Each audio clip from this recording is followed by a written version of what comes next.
Hamparan salju terbentang luas, lapisan putih selimuti Arktik. Tiap kristalnya berkilauan ciptakan warna yang menyilaukan. Nun jauh di sana, terlihat sebentuk titik hitam. Setelah cukup dekat, matamu melihat pondok kecil, rupanya stasiun penelitian. Di luarnya cuma ada satu pintu dan satu jendela. Antena usang yang terpasang di atapnya mulai bergoyang tertiup angin kencang. Di dalam pondok, kamu duduk santuy berbalut baju tebal. Tanganmu meraih segelas teh yang masih mengepul. Dering generator listrik di bawah meja seketika mengusik waktu santaimu. Alat ini terhubung ke TV dan konsol game. Kamu langsung mengambil gamepad dan memilih video game yang akan diunduh. Kapasitasnya sekitar 650 GB.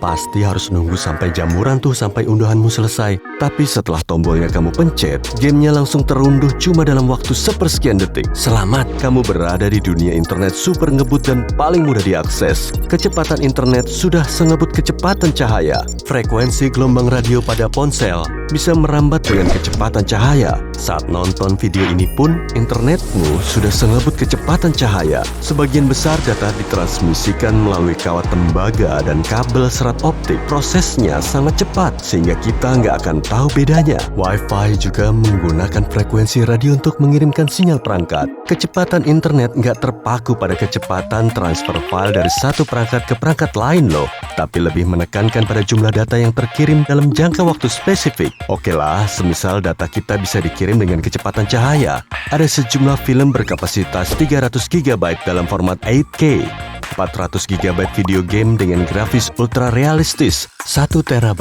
proyek aplikasi pengedit grafis, dan semua ini diunduh ke perangkatmu dalam waktu 1/100 detik. Internet merupakan koneksi antar komputer. Agar semuanya berfungsi dengan baik, komputer perlu terhubung ke router. Perangkat ini berfungsi sebagai pengontrol, yaitu memastikan agar pesan yang tersampaikan bisa diterima tanpa kendala. Kalau komputernya terlalu banyak, routernya juga perlu diperbanyak. Jaringan ini bisa diskalakan dan tanpa batas. Untuk menghubungkan jutaan komputer ke jaringan, pengembang bisa menggunakan kabel telepon. Agar sistem yang kompleks ini tetap stabil, kita perlu penyedia layanan internet. Jadi untuk mengakses internet, kita perlu bayar ke perusahaan ini. Sederhananya, semua informasi dari internet ditransmisikan melalui kabel ke router Wi-Fi. Sistem ini menggunakan gelombang radio untuk mengirimkan data secara nirkabel ke komputer atau ponsel. Gadgetmu juga dilengkapi dengan antena yang bisa menangkap dan mengirimkan sinyal melalui gelombang radio. Kecepatan internet akan melambat saat melewati router, penerima, dan berbagai gangguan teknis lain. Bisa jadi kabelnya rusak, atau mungkin pihak penyedia sengaja membatasi kecepatannya dan akan menaikkannya kalau kamu mau bayar lebih mahal. Kecepatan internet juga dipengaruhi oleh jumlah pengguna yang terhubung ke jaringan yang sama. Ibaratnya seperti jalan tol yang lebar, tapi kena macet. Semakin banyak mobilnya, akan semakin lambat geraknya. Begitupun dengan data yang termuat ke gadgetmu.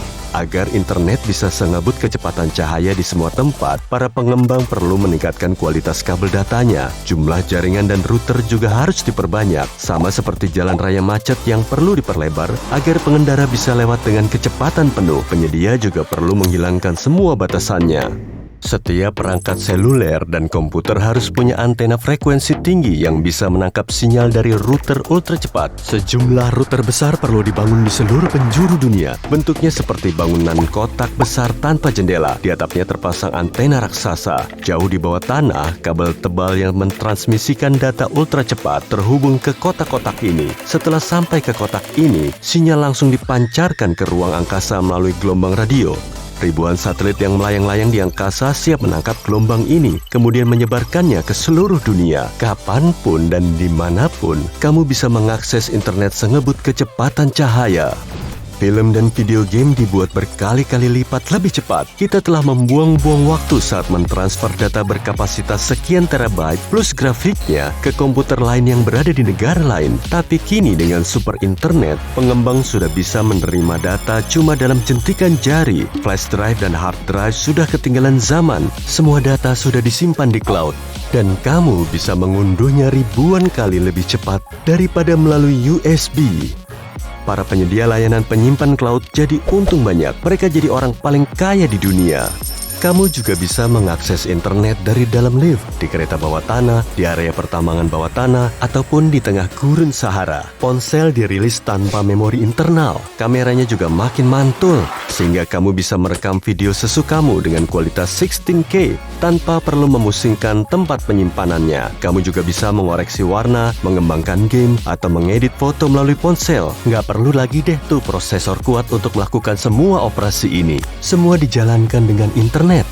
Kamu bisa terhubung ke internet dari jarak jauh dan bekerja dari mana saja. Karena alasan ini, pasar komputer jadi kian terjangkau. Sudah nggak ada lagi yang mau menghabiskan uangnya untuk beli kartu grafis, karena cuma dalam setahun model terbarunya sudah rilis. Yang lebih praktis justru kalau komputernya sudah terpasang perangkat ini. Bahkan sekarang pun, perusahaan seperti ini sudah menjamur. Kamu bisa memainkan video game baru dengan komputer atau ponsel jadul, asalkan koneksi internetmu cukup ngebut. Super Internet menciptakan iklim yang pas untuk mengembangkan teknologi modern secara cepat. Lensa realitas virtual misalnya, di pesawat terbang, kapal selam, atau di padang pasir, kamu bisa nonton film berkualitas tinggi dalam 360, atau bermain game dengan realitas tertambah. Efek dan grafis khususnya makin sulit dibedakan dari kenyataan. Artificial Intelligence bisa memproses data dari seluruh dunia secara bersamaan, cuma dalam hitungan detik. Berkat AI, para ahli bisa membuat penemuan di bidang kedokteran dan rekayasa genetika. Para ilmuwan sedang mengembangkan mesin yang bisa mengunggah pikiran manusia ke internet dan bisa diunduh lagi. Penyimpanan cloud dari masing-masing pengguna terus menumpuk sampah digital, sehingga banyak orang mulai menyewa perusahaan khusus yang bisa membersihkan terabyte data yang terbuang percuma. Energi yang digunakan pun begitu banyak, sehingga memicu kenaikan harga listrik. Untuk menghemat uang, orang-orang mulai membuat pembangkit listrik tenaga angin di belakang rumahnya untuk menghasilkan listrik. Banyak orang membuat terowongan untuk mencapai sungai bawah tanah. Dengan menggunakan peralatan khusus dan aliran air yang kuat, mereka bisa membuat pembangkit listrik tenaga air rumahan. Atap sebagian besar rumah ditutupi dengan panel surya. Semua orang susah lepas dari internet.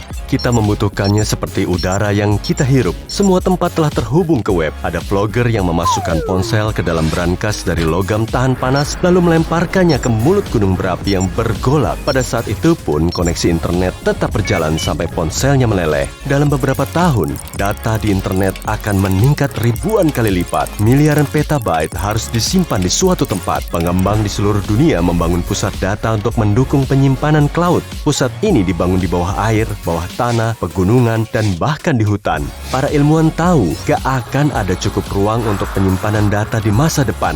Selain itu, semua pusat data memancarkan radiasi kuat yang bisa berdampak buruk bagi manusia dan atmosfer bumi. Oleh karena itu, perusahaan IT dunia bersatu untuk membuat server penyimpanan data raksasa di luar angkasa. Mereka membangun stasiun ini di orbit bumi. Pengembang memasang peralatan khusus untuk memastikan pengoperasian penyimpanan cloud. Setiap tahun, stasiun bermunculan dalam berbagai ukuran. Stasiun ini mendapat energi dari panel surya. Setelah beberapa dekade, pusat data menjadi kubus yang ukurannya setengah kalinya bumi.